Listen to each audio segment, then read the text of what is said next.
Olá pessoal, tudo bem com vocês? Aqui é Rosenilda Rocha Moura. Estou aqui representando a Sofia Intec Golden School Brasil, Unigodash.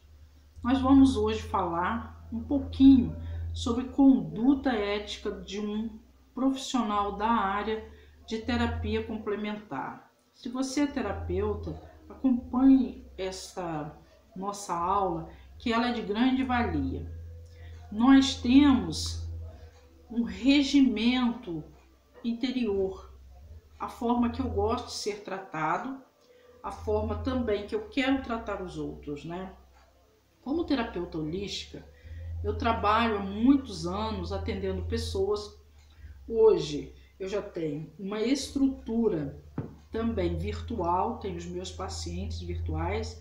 Mesmo antes, né, da pandemia, eu já trabalhava com pacientes virtuais em razão das questões do trânsito, em razão de pessoas de fora do Rio de Janeiro, eu estou no Rio de Janeiro, que gostariam de ter um acompanhamento meu.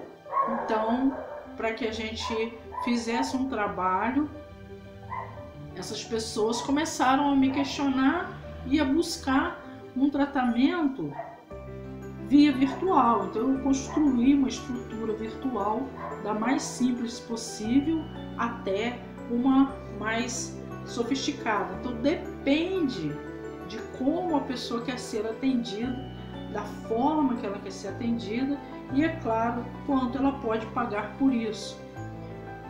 Nenhum tratamento fica diferenciado em termos de qualidade, tá? Eu até acho mais interessante quando eu faço os atendimentos via WhatsApp, que ele é a forma mais básica, o plano mais básico, e eu tenho muito mais retorno de eficácia dos meus pacientes, porque tem uma conduta muito mais fluídica do que uma conduta visual, né? Sem contar que as condutas visuais, na maioria das vezes, a gente acaba com muitos travamentos, né? Quando você está mais à distância, nem todo o sistema consegue segurar por completo.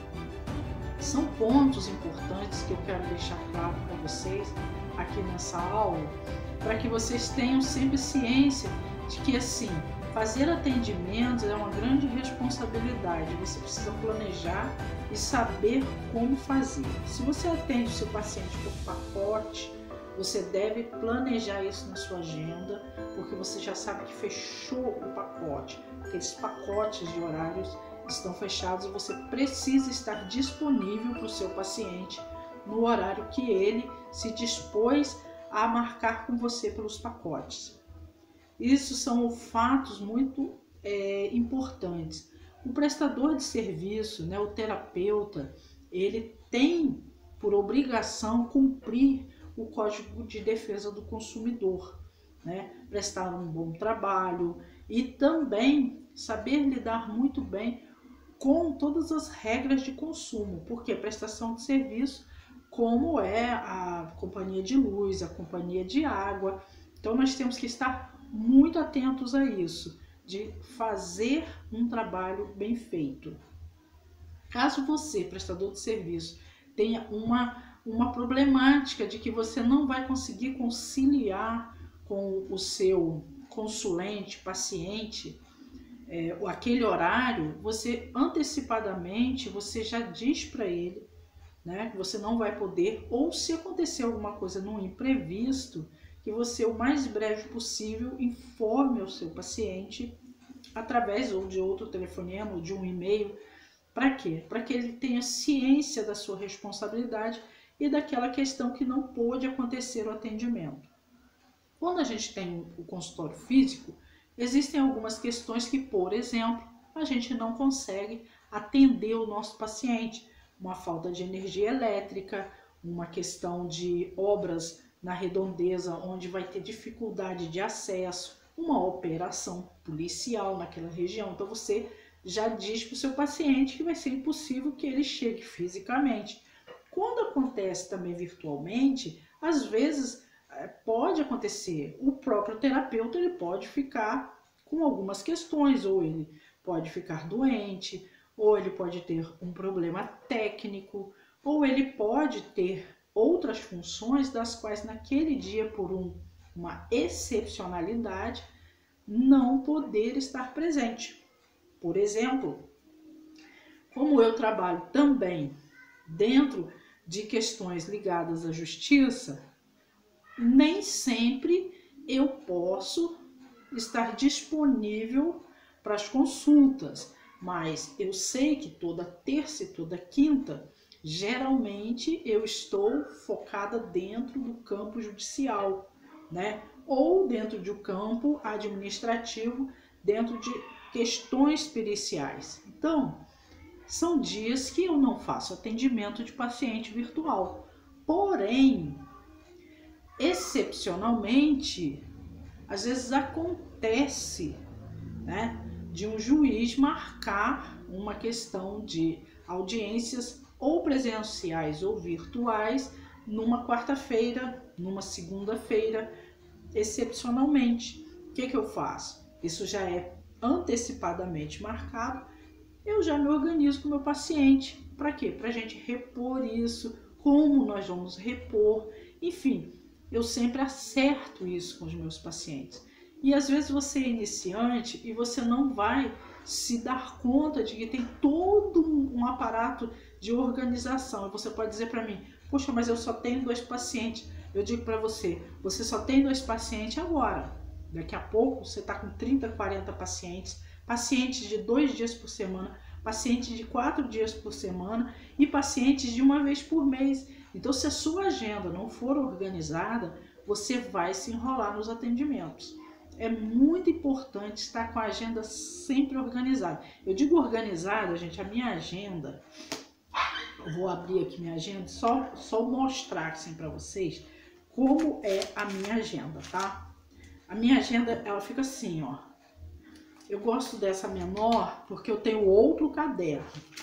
Então, a gente tem que lidar com inúmeras situações. Então, ela fica assim, daqui a pouco eu já estou fazendo alguns desenhos em cima dela. Por quê? Porque eu me entendo. Então, acha a forma que você vai se entender. Não fica assim, eu vou copiar do João Ultra, que tem um canal do YouTube. Talvez o João Ultra, ele criou esse canal no YouTube para te dar uma dica. Não significa que você precisa seguir o método dele, mas alguma coisa que ele falou ali você pode captar. E aí melhorar a sua forma de organizar a sua vida e o seu trabalho. Por exemplo, vamos supor, você tem que passear com o seu filho porque o seu filho fica com a mãe dele ou fica com o pai dele. Então você tem o horário, organiza tudo isso. Saiba como vai ser o tempo do trânsito, se vai andar de trânsito, se vai andar no carro de aplicativo, se o carro é seu, se vai vir de metrô. Organize a sua agenda. Por quê? Porque quando você se torna um terapeuta, você tem que entender que você está lidando com pessoas e, em sua maioria, pessoas em crise ou saindo da crise. E mesmo que você esteja com um paciente, um consulente que saiu da crise maior, tá, gente? Ele pode ter saído da crise maior, mas ele ainda está no estopim. Então, ele passa pelo psiquiatra, ele passa pelo psicólogo e ele vem aqui para você fazer o quê? A terapia complementar dele. Então, é como se você tivesse tomado banho, se vestido e depois vem para o abraço, para se alimentar. Então, o terapeuta complementar, o terapeuta holístico, ele ampara, tá? Ele vai dar um suporte de técnicas, tá? Mesmo você também sendo já psicólogo, médico e tudo, mas quando você chega na terapia complementar, ela vem complementar. Então, se você começa a falhar com aquela pessoa e aquela pessoa já está dentro de um estresse, já está dentro de um processo difícil da vida dela, ela não vai confiar em mais de ninguém. Então, essa relação de responsabilidade é nesse momento que você precisa ter certeza do que você realmente quer. você quer mesmo ser um terapeuta, analise todos esses pontos, coloque-se naquele lugar, né? Se você está dentro de um relacionamento difícil, onde a pessoa tem muito ciúmes de você, liberte-se disso, amadureça esse relacionamento. Por quê? Porque mesmo virtual, você precisa dedicar os horários para o seu paciente. Você precisa trabalhar o planejamento. Eu atendo os meus pacientes, em sua maioria, entre 45 minutos, 1h10. Essa é a variável do tempo que eu faço com os meus pacientes. Porém, para cada um eu planejo o atendimento. E mesmo assim, na hora que eu estou atendendo, ele pode estar dentro de um outro processo e eu tenho que ter argumentos mentais e gatilhos, né? Gatilhos do tempo de vida já, insights do tempo de vida de consultório, eu já tenho aquilo ali que eu já sei qual a técnica que eu vou usar, que eu sei o que eu vou implementar e como implementar. Então eu estou sempre dentro de um planejamento e ainda tiro um momento para mim.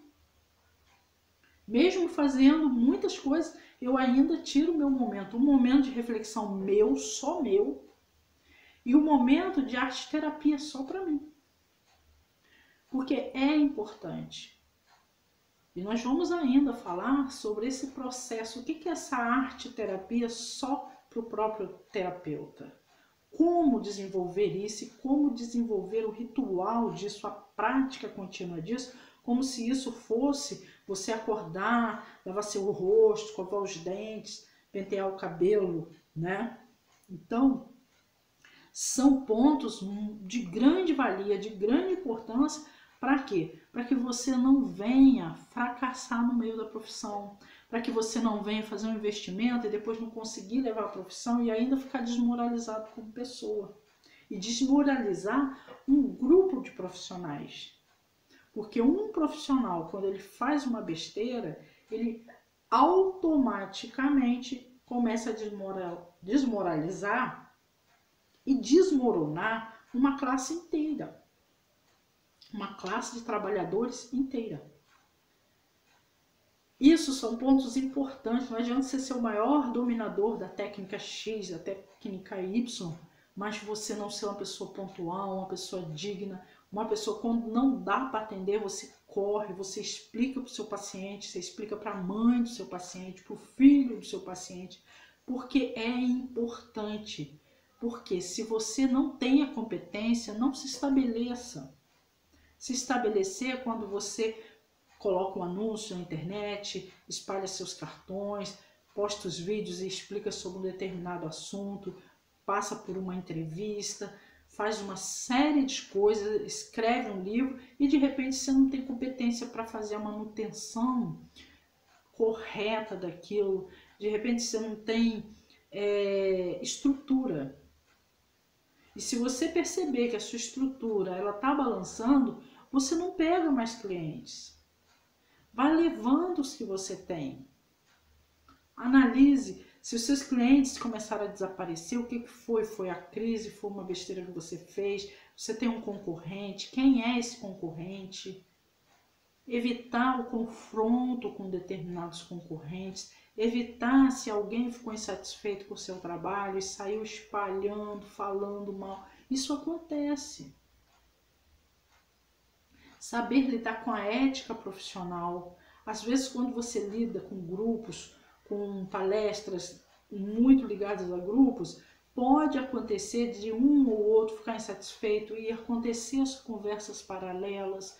Então, você saber lidar com isso, saber conversar com as pessoas. Pessoas em crise, elas às vezes estão alteradas, então você tem que saber lidar com a crise do outro, você tem que ter profissionalismo para entender que o outro vai querer que você seja só dele.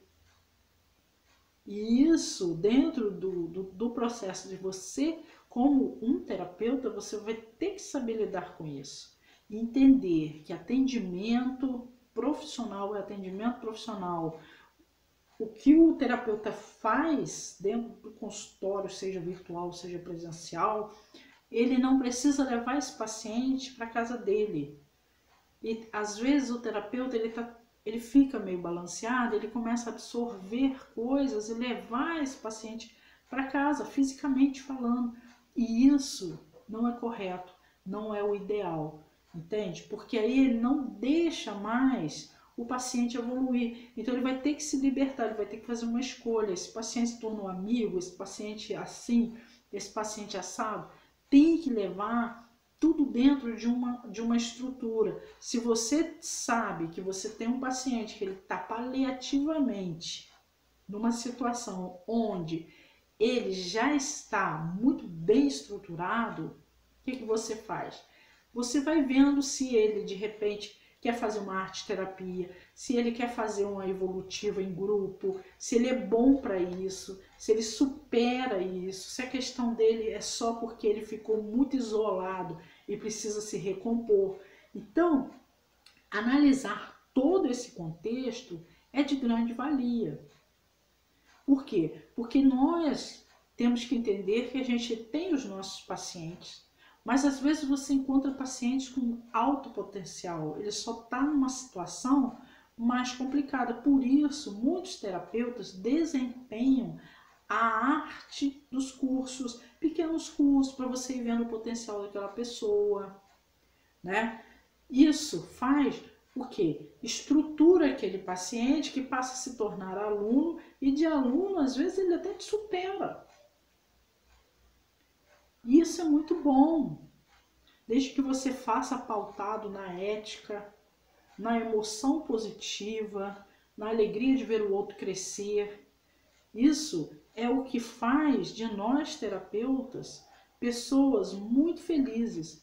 Eu particularmente não vejo os terapeutas por aí, aqueles que amam mesmo a terapia holística, aqueles que estão assim abertos a estar levando o outro, né, para caminhar junto. Então, eu sou muito dessa teoria e sei que muitos colegas desse Brasil também estão nesse contexto de levar sempre o outro para uma elevação positiva e a gente ficar feliz que o outro está crescendo, ou mesmo dentro do processo terapêutico, mesmo dentro da profissão de terapeuta ou para outras profissões, né? O importante é fazer mudanças. Eu sou muito dessa questão de vida, né? Às vezes você vê uma pessoa, 10 anos depois você vê aquela pessoa continua a mesma coisa, reclamando das mesmas coisas, fazendo as mesmas coisas e não mudou nada.